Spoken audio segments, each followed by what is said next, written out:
Assalamualaikum warahmatullahi wabarakatuh. Kembali lagi bersama saya. Pada kegiatan hari ini saya akan membahas terkait panduan teknis 3 penilaian uji kinerja portofolio UKM PPG, uji kompetensi mahasiswa pendidikan profesi guru UKM PPG yang diterbitkan oleh Kementerian Pendidikan Kebudayaan Riset dan Teknologi tahun 2021. Nah, pada panduan teknis 3 ini Bapak Ibu bisa gunakan untuk persiapan uji kinerja portofolio UKM PPG tahun 2021.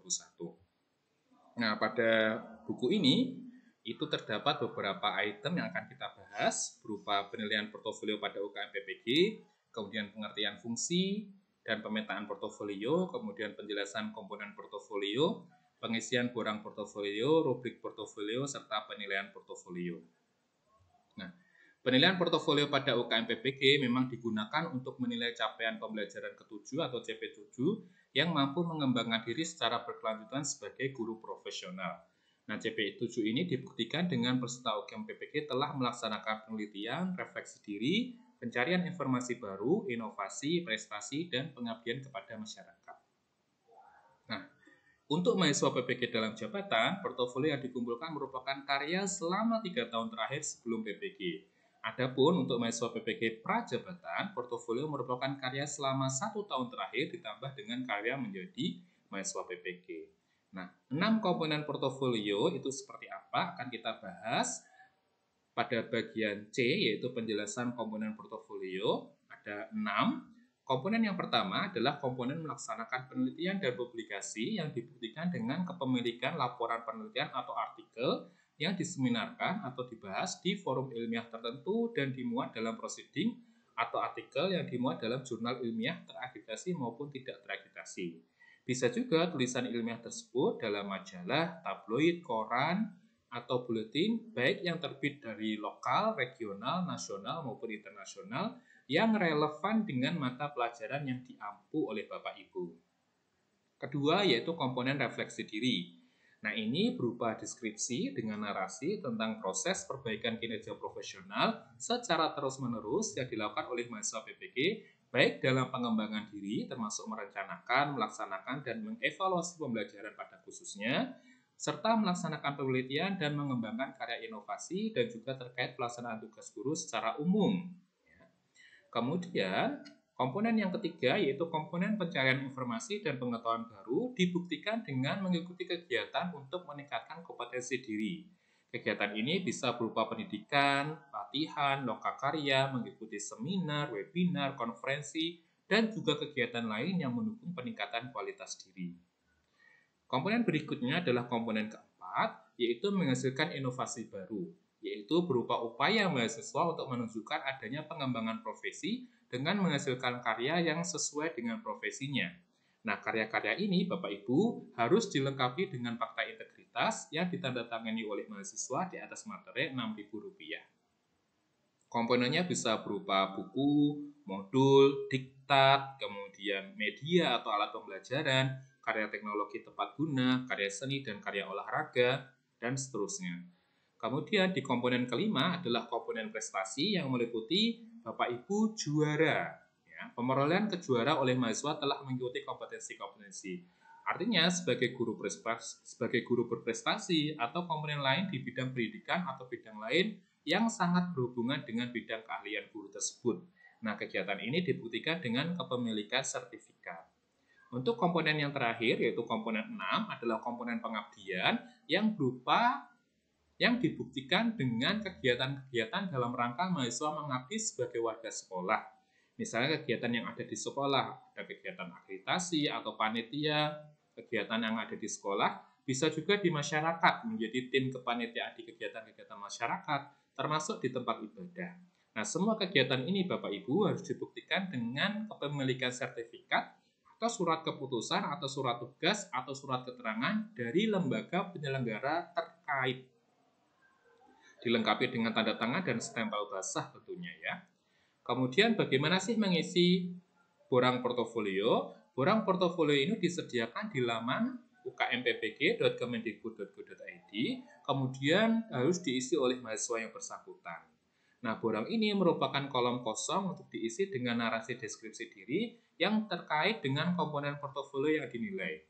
Dan disediakan kolom untuk menggugah buktinya. Jadi ada kolom untuk penelitian publikasi yang telah dilakukan, kemudian kolom untuk refleksi diri, kemudian kolom untuk deskripsi diri, kolom untuk pencarian informasi baru, maksud saya, kemudian kolom untuk kegiatan menghasilkan inovasi yang telah dilakukan, kemudian kolom untuk kegiatan prestasi, hasil kompetensi yang pernah dicapai, serta untuk kegiatan pengabdian yang dilakukan. Nah, setiap deskripsi tersebut dilengkapi dengan ruang untuk mengunggah buktinya. Nah, buktinya bisa berupa file, PDF, atau JPEG, atau tautan alamat di internet, link video, seandainya Bapak Ibu punya ya, link video YouTube atau Google Drive. Nah, setiap bukti hanya boleh digunakan untuk satu komponen portofolio. Berikut adalah kolom untuk mengunggah bukti fisik berupa tabel sebagai berikut. Tabel 1 yaitu terkait daftar kegiatan pelaksanaan penelitian. Ada judul, jenis karya, berupa laporan penelitian atau artikel jurnal atau karya ilmiah terpopuler, tempat publikasinya di mana, tahun terbit, edisi, volume, keterangannya berupa apa, apakah jurnal nasional, internasional, atau terakreditasi, dan seterusnya. Tabel 2 yaitu daftar kegiatan pelaksanaan refleksi diri. Kegiatan refleksinya apa, permasalahannya apa, perbaikan, tahun atau semester, serta keterangan. Tabel 3 yaitu daftar kegiatan pelaksanaan pencarian informasi, kegiatannya apa, penyelenggaranya, perannya itu sebagai pembicara, peserta atau panitia, tempatnya kapan, tingkatnya, lokal, nasional atau internasional, waktunya kapan. Tabel 4 yaitu daftar kegiatan yang menghasilkan inovasi baru dalam pendidikan atau pembelajaran, nama produknya apa, bentuknya apakah berupa media, buku, modul, web, aplikasi, alat bantu pembelajaran atau alat peraga, kemudian deskripsi peruntukannya seperti apa, bulan dan tahun pembuatan, pemberi pengesahan siapa, nomor hak cipta atau paten kalau ada. Kemudian tabel kelima yaitu daftar kegiatan prestasi hasil kompetensi yang pernah dicapai. Kegiatannya apa, penyelenggaranya siapa, juara berapa, apakah 1, 2, atau 3, tempatnya kapan, tingkatnya apakah provinsi atau nasional, waktunya kapan. Kemudian di tabel 6 yaitu daftar kegiatan pengabdian yang pernah dilaksanakan, kegiatannya apa, penyelenggaranya siapa, perannya sebagai ketua, panitia, tingkatnya apakah sekolah, nasional atau internasional, waktunya kapan. Nah, rubrik penilaian yang digunakan untuk menilai portofolio itu ada di poin E, dan masing-masing itu sudah ada skor atau kreditnya Bapak Ibu. Jadi kegiatannya di sebelah sini, ini adalah skornya. Sebagai contoh Bapak Ibu punya laporan hasil penelitian yang belum diseminarkan misalkan. Laporan hasil penelitian yang belum diseminarkan maka nilainya adalah 0,5. Sementara kalau Bapak Ibu memiliki laporan hasil penelitian yang telah diseminarkan di sekolah, maka nilainya 1. Maka kami harapkan laporan hasil penelitian Bapak Ibu itu telah diseminarkan di sekolah sehingga nilainya bisa 1. Ketika Bapak Ibu memiliki jurnal nanti juga ada nilainya, Bapak Ibu tinggal dipilih saja ya. Selanjutnya untuk karya pembagian angka kreditnya itu tergantung penulisnya ada berapa. Kalau penulis utama biasanya 60%, kalau penulis berikutnya itu tinggal dibagi saja. 40% kalau satu orang, 20% kalau penulisnya ada 2 orang, dan seterusnya. Kemudian yang selanjutnya adalah melakukan refleksi diri. Nah, untuk melakukan refleksi diri, ini kegiatannya ada 3, yaitu melaksanakan refleksi pengembangan diri, termasuk perencanaan, pelaksanaan, asesmen pembelajaran, 1 semester minimal 1 kali, dengan kreditnya yaitu 0,5. Kemudian melaksanakan refleksi pelaksanaan penelitian itu 0,5 juga, melaksanakan refleksi pengembangan karya inovasi juga 0,5. Selanjutnya yang nomor 3 yaitu mencari informasi atau pengetahuan dalam forum ilmiah. Nah, Bapak Ibu pasti punya banyak sertifikat. Nah, kalau sertifikatnya ada jamnya Bapak Ibu bisa pilih yang poin A, diklat latihan fungsional dan teknis. Jika Bapak Ibu punya sertifikat 32 JP, masukkan di kolom terakhir ini 30 sampai dengan 80, maka nilainya 1. Untuk JP yang makin atas nilainya makin besar ya. Kemudian kalau yang tidak ada JP-nya, bagaimana? Kalau yang tidak ada JP-nya, Bapak Ibu masukkan pada kegiatan kolektif guru. Poin C, yaitu untuk kegiatan lokakarya, seminar, atau konferensi, baik itu di sekolah, kabupaten, provinsi, nasional, regional, atau internasional. Kalau sebagai pembicara dari 0,2 sampai 1, sebagai peserta atau panitia atau moderator dari 0,1 sampai 0,50. Tingkatnya makin rendah, nilainya makin kecil. Makin internasional, makin besar saya rasa ya.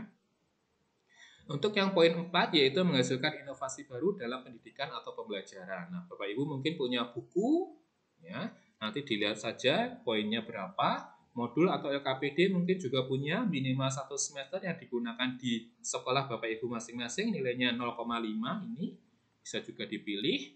Bapak Ibu mungkin punya alat peraga, bisa juga dimasukkan di studinya, alat peraga sederhana, alat peraga kompleks atau apa. Bapak Ibu nanti bisa baca-baca sendiri.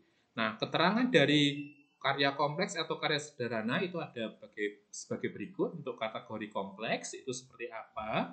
Kemudian untuk kategori sederhana itu seperti apa juga sudah dijelaskan. Dan untuk karya seni, seninya apakah seni sastra, ya, berupa buku, desain komunikasi visual, apakah itu berupa seni musik, busana, seni rupa, seni pertunjukan, ya. Kategori sederhana dari sisi seni sastra misalkan itu seperti apa, desain komunikasi visualnya juga seperti apa, seni musik itu seperti apa kalau yang sederhana, seni busana, seni rupa, seni pertunjukan. Kemudian kategori alat peraga. Alat peraga untuk kategori kompleks itu setiap 4 poster per gambar, setiap video atau animasi pembelajaran komputer berdurasi minimal 30 menit itu udah kompleks ya. Kemudian kalau kategori sederhana itu videonya minimal 15 menit. Ini untuk kategori alat praktikum juga ada, jelas.